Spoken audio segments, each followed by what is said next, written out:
Okay, so I want to talk for just a few minutes about the whole church and the SEC, and I'm not talking about the football conference of the SEC, the Securities and Exchange Commission. I posted this on my personal social media the other day, saying I would love for someone to just explain to me why and what everything that's going on with the SEC and the church is. And you would think that I had come out and told people that I was leaving the church and that I wanted nothing to do or accusing, or I don't know. There was a storm, and I had several people reach out to me personally and apologize for how they behaved and the behavior of others on that post.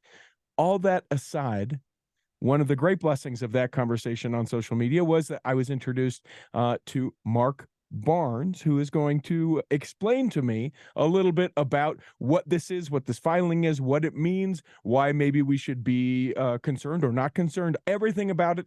He has agreed to to answer all the questions that I have. Mark, thanks for being here. Sure. Glad to be here. So give me an idea, what makes you so knowledgeable about this whole thing?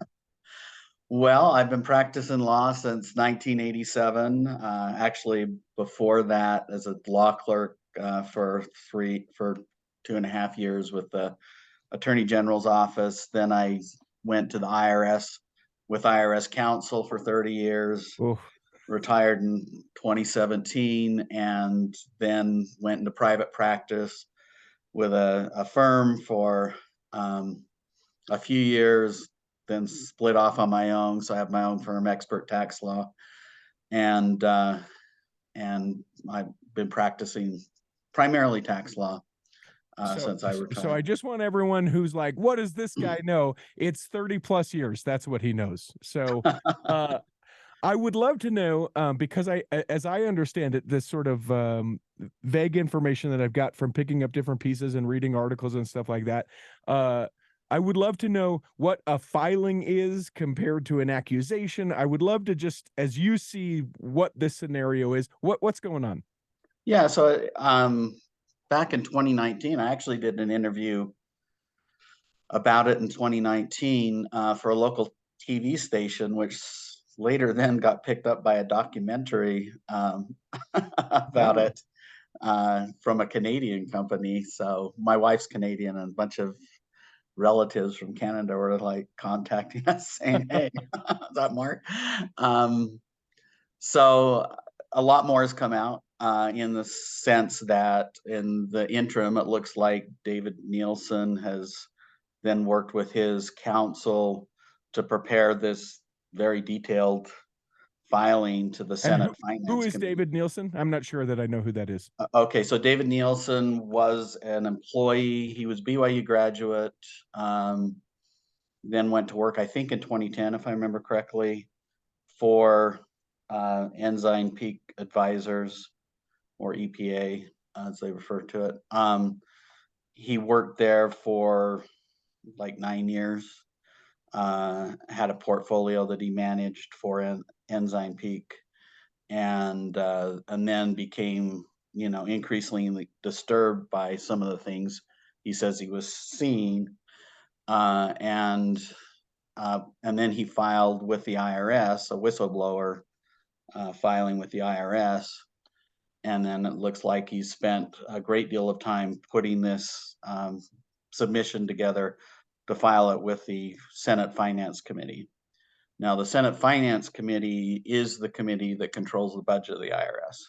Hmm. So and they deal with tax issues, and they have a subcommittee of the Senate Finance Committee just on taxation. So specifically, he filed it with the Finance Committee and with the subcommittee. Okay. So I think he's hoping that Congress will take a look at it and say, hey, there's some abuse here. Somebody needs to, do something about it. So Now, when I've heard people talk about kind of the counterpoint as to why he would do this, as I understand it, he's maybe a little disenfranchised with the church in general. I'll leave that sort of aside. But when you are a whistleblower for the IRS, you stand to profit if they end up finding that there is some malfeasance or whatever, right? If There is a program that, and I don't know if he filed under this program or not, but there's okay, a program under which you can get something like 10% of whatever the IRS ultimately collects or something if you're a whistleblower. okay, So, I mean, I guess if he filed under that program with the IRS, there's a potential there. I don't know okay. if he did or not.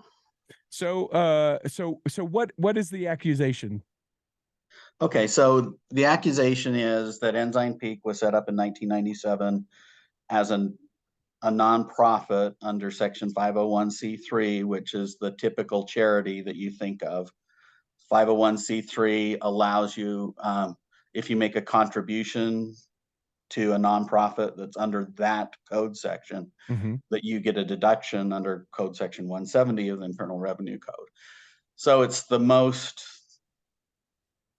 of all the nonprofits, it's the one that you think of most as, doing charitable work. Hmm. The idea is that you get a deduction because these are things that the government would otherwise have to do. Okay. And there's also kind of an overlay of the First Amendment religion. So religion comes under that code section too. But normally you think of, you're feeding the poor, you're helping the homeless, you're doing good in the world, and if you do that, then government doesn't need to step in and do as much. So that's the idea of why you get a deduction if you contribute to that kind of nonprofit. Okay. So they established this thing in 97. That makes sense to me. Hmm. So then the accusation is, and I'm just going to assume that all the facts in his filing are true. I've been through it, and now when you contacted me, I hadn't been through it yet, so I Uh-huh. appreciate you giving me a couple of days Oh to yeah, and I go appreciate through you it. taking the time to go through it. Yeah. So the accusation is that this entity, Ensign Peak Advisors, which is set up as a separate C corporation, is basically avoiding taxes and getting a competitive advantage in the market by not having to pay taxes because they're set up as a 501c3 charitable organization. Um, so that's the main focus. And then he goes through several different sort of layers of how they've attempted to accomplish that. And he explains that in the marketplace, if you don't have to pay taxes, you have a real competitive advantage. For example, if you're doing private equity investing, those companies are really after money that they call 100-year money that will stay there for a long time. Hmm. And one of the big reasons people end up having to pull at least part of their money out of that type of investment is because now they have a tax bill and they have to pay taxes. If you don't have to pay taxes, he argues, then you have a big competitive advantage. Let alone, it's almost like, the reason people do a 401k is because it's exempt from taxation until you take it out, right? Hmm. So Hmm. it builds faster. Compound interest builds faster if it isn't being taxed. So there's a big economic incentive to do this. And he argues that in the history of the entity since 1997, it's only distributed money twice. Hmm. And once was in the big downturn, 2008, 2009, Beneficial Financial Group, which, Beneficial Life, that set of financial companies owned by the church, was in big trouble. Like, if you remember that period of time, lots of financial companies were in big trouble. Yeah. And so the church distributed, I think he said something like $600 million um, through another entity, not directly, but grabbed another entity. And the point being, they don't, if you distribute to a private for a private purpose, that could threaten the tax exempt status of Ensign Peak Advisors. So he says they used another entity to distribute the money to beneficial finance. And then the other distribution was, I think, $1.4 billion to the mall when they constructed the mall. The City So Creek Mall in downtown Salt Lake. yeah, Yeah. so if you have a 22, or no, be more than that, since 97, but 20 some odd year history, and the whole history, the only distributions are for private purposes, that shows that it's not really a charitable organization and shouldn't have that status. He then goes through like a lot of documentation. Mhm. So if we have time, I guess I could explain some of Yeah, that. I mean, maybe sort of highlight it for me, those things that, because Okay. so for me, and I think for a lot of people listening, they're just like, okay, so like, is it a thing where, okay, maybe the church should be a little bit more transparent, but people are just kind of come like, that sort of spirit of the witch hunt? Is that what this Mhm. is? Or is this, what I guess the other side is calling it, which is this a tax evasion in a, I mean, everyone sort of evades taxes, right? If you don't pay taxes, then you're evading taxes. So that's sort of a blanket statement. But is this tax evasion as we see it on this grand scale of like, if you can hear the distinction different in my voice of tax evasion, like, Yeah. is that what this is? Yeah. So it's, and I'm just assuming that what he put in here is correct. But he does include a lot of documentation, a lot of, photos of different documents that were Mhm, filed. So a nonprofit files what's called a 990, and there's different versions of 990. In this case, it's a 990T. mhm, So on the going back for the first 10 years, or well, the first several years, I mean, multiple years, year after year after year after year, there's a question on the 990T that says, "What are your assets?" And they just put $1 million, hmm, and that's year after year after year. Uh, and I'm trying to remember because I remember it was in late 19 or 2019 that this sort of came to light for the first time. mhm, And so he has a copy of a 990T filed for the year 2018, but it's got a date stamp on it, November 20th, 2019. hmm, And so in that one, it says over $1 million. hmm, Well, it was $100 million. mhm, So over 1 million isn't a very accurate statement. And then in the next year, the 2019, which would have been filed in 2020, it says over $1 million again, but now the font on the over is like really small, hmm, so you kind of have to squint to look at it. mhm. Um, so there's that point. Second point. So I was the last probably 5 years I was with the IRS. Part of my job was I was the Western coordinator for what's called FBAR, and That sounds FBAR is not very a tax. official. I'm excited to know what that is. Okay. So FBAR is actually not a tax law, it's a banking law, but it's administered by the IRS. And the idea is, we're fighting money laundering, drugs, all that kind of thing. We need to know where people are stashing money overseas. Mhm, And so everybody that has an overseas account that is $10,000 or more has to file an FBAR. And I think it's actually, if the total is over 10,000 of all your foreign accounts, if I remember correctly, you have to file an FBAR. So the FBAR, then you put down what accounts you have overseas and reveal those to the IRS so that that money can be tracked. mhm, And it became a big project of the IRS probably about 10 or more years ago, because there are a lot of countries that wouldn't disclose what was in their banks, and it was easy for people to hide money. And Switzerland was one of them. mhm, And finally, the IRS got Switzerland a crack, and they got access to a bunch of Swiss banking information, and then they put up a project where people could self-disclose and get a better deal from the IRS than if you kept it secret. And then got And busted. a lot of people came in, and they would then sift through them and decide which were criminal cases and which one were civil cases. And I was part of advising the civil group on that. And there are different levels of penalties that you can get under FBAR, and they're pretty steep. If it's a willful violation of FBAR, you knew you were supposed to file an FBAR return and you didn't, it's 50% per Oof. year of the top balance in that account for that year.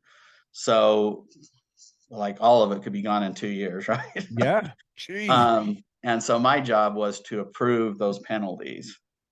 And so on the 990s, go back to that form that nonprofit's supposed to fill out. Mhm. There's a question on it that asks, do you have any foreign accounts? And if so, what countries? And so year after year after year, the 990s showed no, no, no, we have no foreign accounts, we have no foreign accounts. Mm. But apparently they had, according to Nielsen, $9 billion in foreign accounts. Mm. And then after he disclosed in the 2019, they checked yes. And then where it says what countries, it says various. Mm. So that's part of it. So there's the FBAR portion, and then there's the securities part. So this is what, you kind of asked about. The main show is tax, Okay. but the securities comes in play because I don't know if you've ever done what's called an Edgar search, but Nope.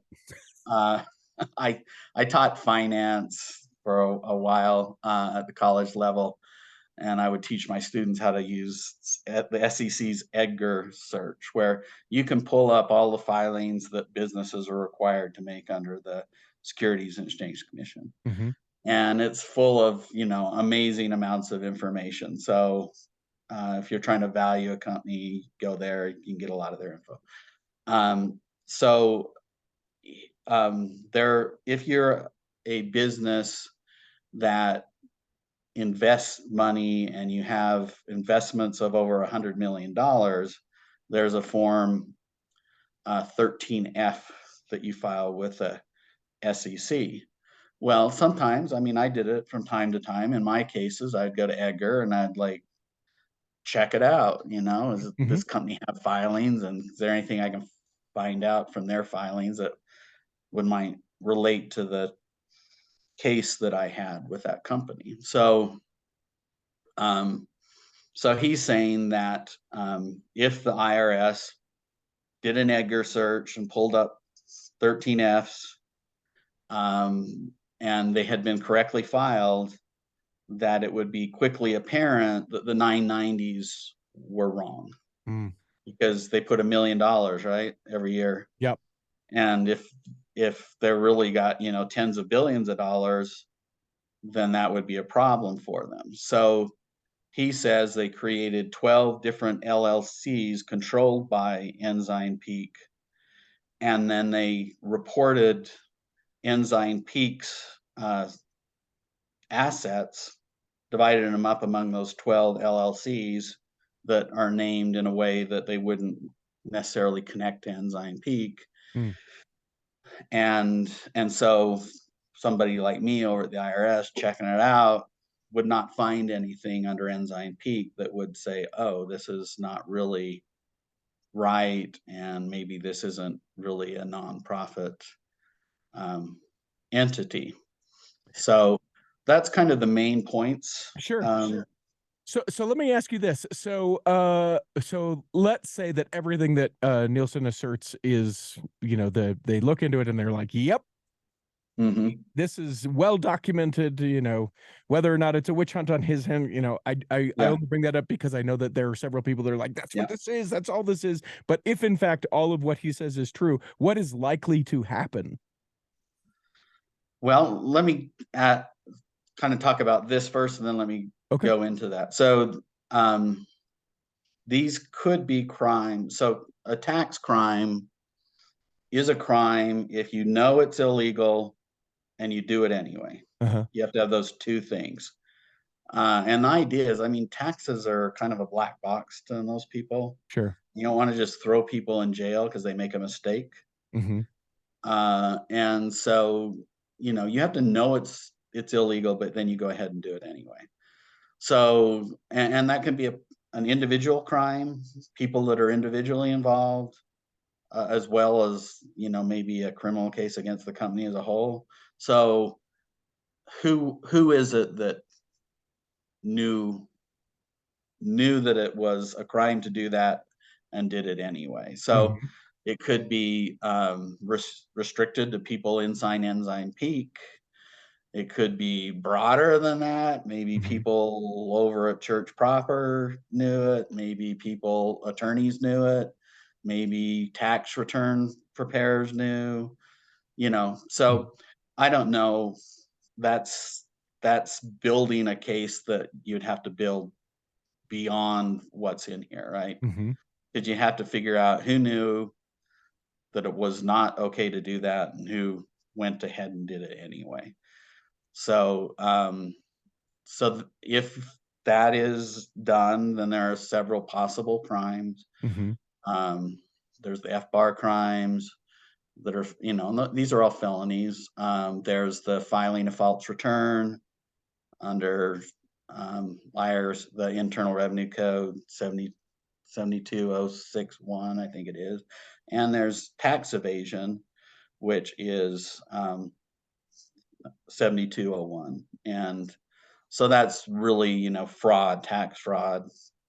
You meant to do it and you went ahead and executed it. So those are possibilities, but you'd have to do a, a much deeper dive Sure.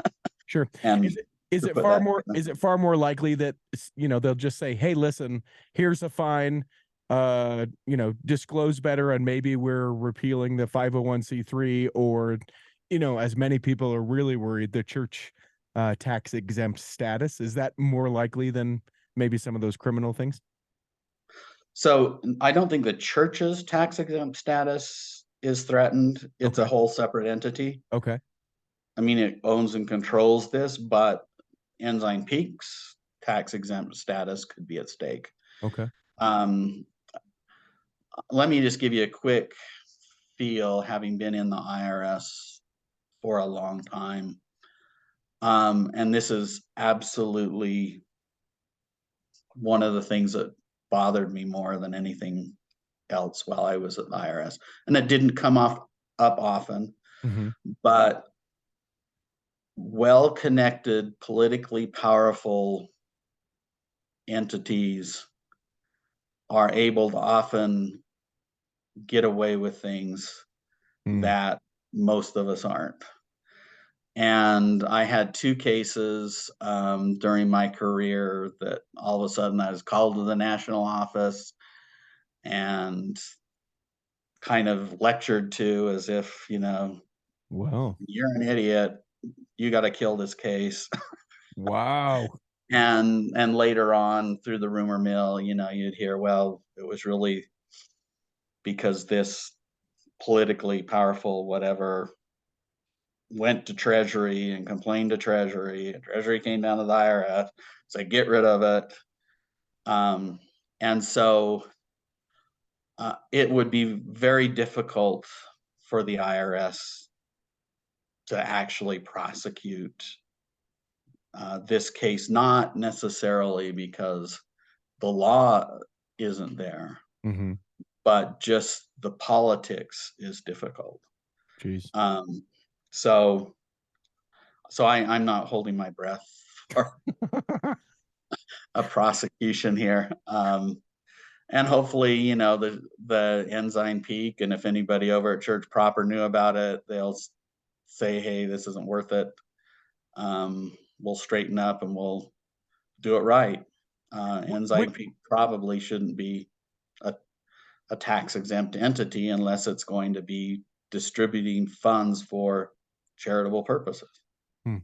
And now with the extra sort of magnifying glass on it, it sure certainly seems like since 2019 there is different behavior from the church surrounding Ensign Peak. That It does, but I don't have access to know the sure, extent of how different, have they given up their exempt status? Are they now paying taxes? And then the taxes could be considerable, but if you, if you did it in certain ways, I don't know that necessarily would follow that they would end up paying huge amounts of taxes. I mean, he does computations about what he thinks it would have been the way they were doing it, and the biggest one is like $20 billion oof, lost taxes, and that may well be true. On the other hand, investment in securities, you don't have to pay taxes until the gain is recognized, which means until you actually sell the asset, mm-hmm, unlock the gain in. mm-hmm, I mean, you can be making huge amounts of money on paper year after year after year, and if you're never locking in any gains, then there wouldn't be taxes, owed on that. So, so I don't know, I don't know the answer. yeah, They could restructure it, do it as a for-profit business, and if they, you know, have people that know what they're doing and structure it correctly, they may not end up paying huge amounts of taxes even with that. I mean, we all hear stories of lots of multi-billion dollar companies that don't pay sure, much taxes. sure, So, that's part of it. But I mean, if I'm totally honest, what I'm seeing here, and again, I'm accepting that it's correct, and he does document a lot of it. It doesn't look like Ensign Peak really kind of meets that definition of a 501(c)(3), and maybe changes need to be made there. hmm. All right, so here's the commitment. If it as developments occur in this, can we have you come back and explain anything that might be coming out as the story develops? Absolutely, I'd be All right. happy to do that. All right. Mark Barnes, if people wanted to reach out to you, is that something that people would contact you for something, or is what you do now Sure. something so niche that likely no one listening would ever be Oh, using your no, services? I do basic, tax controversy work, so if you, anyone has an audit or tax court case or state tax case or whatever, that's the kind of thing I represent people in, so, Nice. How would they yeah, reach out to you? um, give me a call at 801-628-6623, or, send me an email at mark@experttaxlaw.com. All right. Mark, thanks for being here. Okay, thank you.